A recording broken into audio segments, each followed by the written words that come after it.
I'm John McQuay with 8541 Tactical, and we're here today to talk to you about the SWFA SS 3 to 15 by 42 millimeter rifle scope. This is a brand new offering in SWFA's SS line, and in fact it will be released on April 25th, so you'll be able to order yours then. They set this out a little bit ahead of release time so we could get some trigger time on it and let you guys know what we thought about it. So let's take a look at the scope, just starting at the front. It utilizes a 42 millimeter objective, which is a really good compromise in light transmission. It still allows a decent amount of light through, but it's not overly large and doesn't require you to use really high mounting systems. When we come back, we've got a 30 millimeter main tube, which is a fairly standard tube in the optics category, especially in the mid-priced optics, so you have a lot of mounting options with it. The turrets are pretty much standard if you've seen any of the other SS fixed power scopes. These are graduated in 1/10 mil for both windage and elevation. Now the turrets have 5/10 mil revolution, and they actually are rated up to 36 mils of travel. So you're supposed to get 36 mils total elevation and total windage travel. Now that doesn't mean that you'll be able to put it on your rifle and dial 36 up. What that means is from the absolute bottom to the absolute top adjustment is 36 mils. So if you take the mechanical zero, you get about 18 up, 18 down, depending upon how you mount the scope. If you use a canted base and how many mils it takes to zero your rifle will adjust how much you have for elevation. But really, that much travel means this is going to be at home on just about anything. The windage, I really like the way the windage dials are marked because they start at zero, at the zero mark, and then they go up 0.5, 1, 1.5, etc. And when they go down 0.5, 1.1, 1.5, etc. So they are marked the same going left and going right. You don't have that where they just continue the numbers all the way around. I do wish that on the turrets that they had put right and left indicators. So when you go to 0.5, I like when scope manufacturers put 0.5L and then 0.5R on the other side. That way you know you're going the right direction without having to crane your neck over and look at the side. It is marked on the side of the turret, so it's not a deal breaker. Now, one thing that I did dislike on the turrets is these use set screws. There's a smooth inner brass stem in here, and the set screws bite into that and secure the turret from rotating. This can be a problem because if you're not careful, these screws can work loose, and then your turret will rotate free and you'll lose your adjustment. I much prefer the center screw and a splined turret where these lock down on that spline turret. Now the problem with those is that I've seen on mid-price and lower end scopes is if they don't get the splines fine enough, then a lot of times your zero marks won't line up correctly. So it's a compromise, but I really prefer the center screw because it's harder for it to back out and loosen up and cause you problems down the line. We did not see any problems with the screws loosening up on here, but you'll notice that you will get marks in that inner brass stem when you tighten these down tight enough for the turrets not to move. On the flip side here, we have a parallax turret. The side adjustment parallax is really nice. It allows you to dial in your parallax setting really quick. This one goes from 6 meters to infinity, which is great. It gives you a really wide adjustment. That 6 meters allows you to get in nice and close if you decide you want to mount this on a 22 trainer. So it really opens up your options with this scope. The reticle is the mil quad reticle that SWFA came out with, and it's kind of a compromise between the standard mil dot reticle and some of the fancier reticles we've seen out there. It breaks the mil dot down into half mil increments, and then because of the shape of the diamonds, you actually can use the diamonds to get a little bit finer. I believe it is an improvement over mil dot reticles, but I really would prefer, again, to see some kind of windage hold marks in their reticle. I didn't initially take to the mil quad reticle, but the more I've used it, the more it just seems to work fine. It's not, it really ends up being a personal preference. worked just fine for the duration of the testing and for measuring when we do our tracking drills. So the mil-quad reticle is a good deal in this scope. As we come back, we have our magnification ring, and the magnification ring again goes 3 to 15 power, which is a nice intermediate power range. 3 power gets you nice and low, so if you decided you wanted to use this for hunting, then you can get down and get that wide field of view and be able to get dialed in on those closer up targets. 15 power is a high enough magnification that you won't be at a disadvantage shooting this in a tactical rifle match. Now, one neat little addition that they did is they put this little cattail sticking up here, and that really aids in turning the scope back and forth quickly, especially if you've got gloved hands on or if it's raining or the scope is wet or icy. So I really like to see that. It didn't really get in the way. However, you do have to be careful if you're running a bolt gun that doesn't get too close to your bolt handle. So just something to keep in mind on that.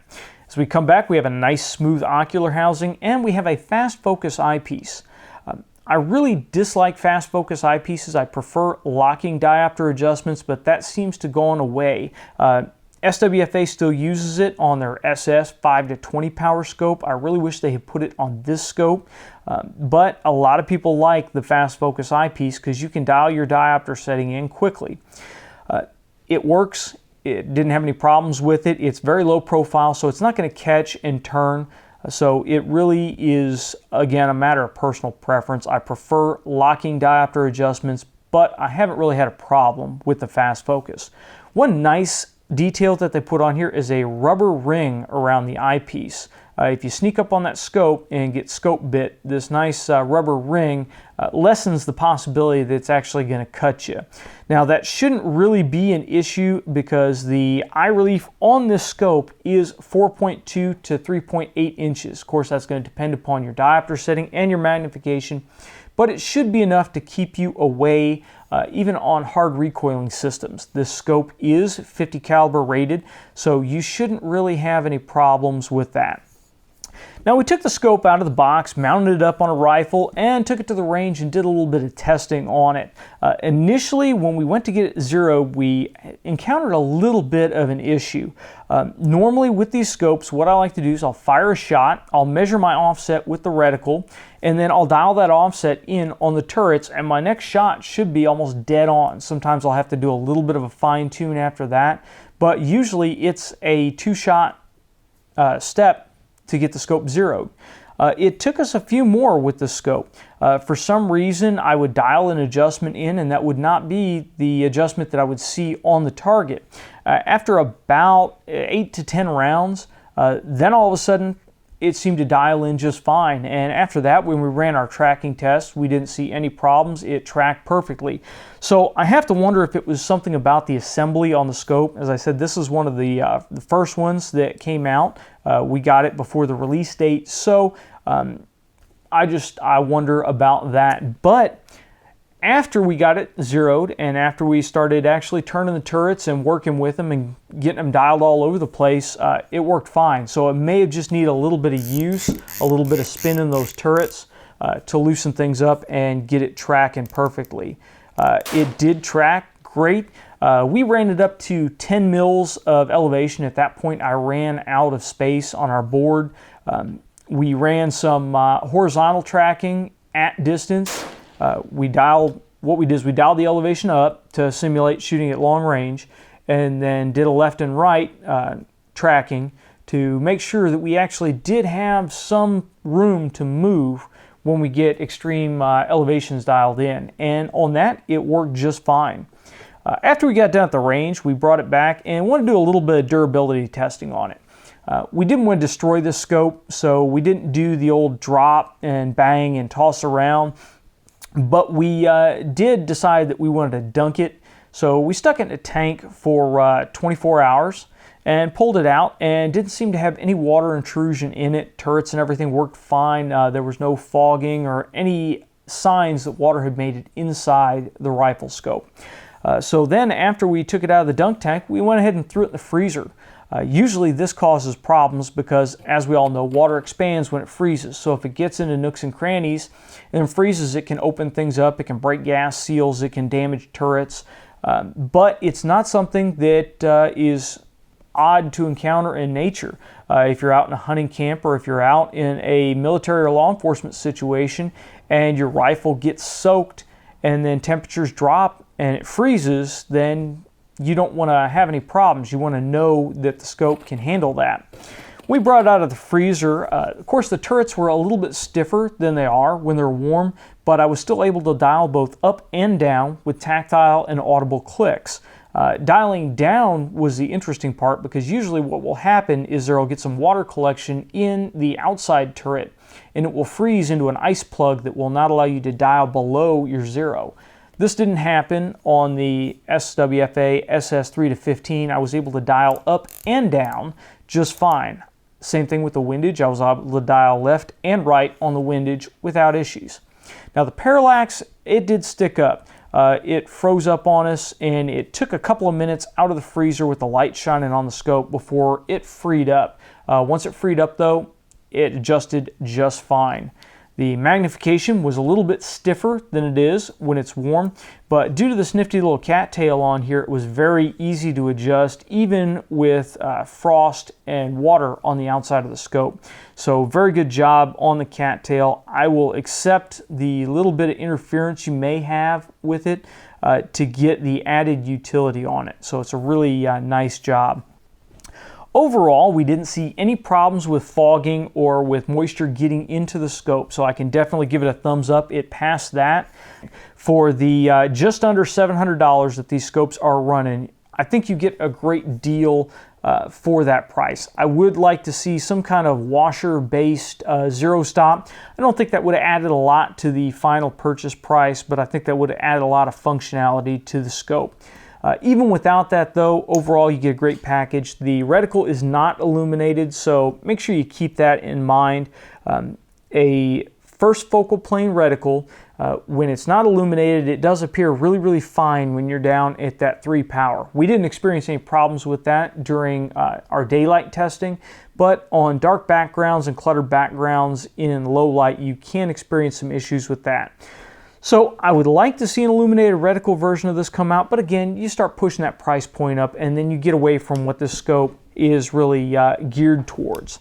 So overall, it's a great scope. We can give it a thumbs up.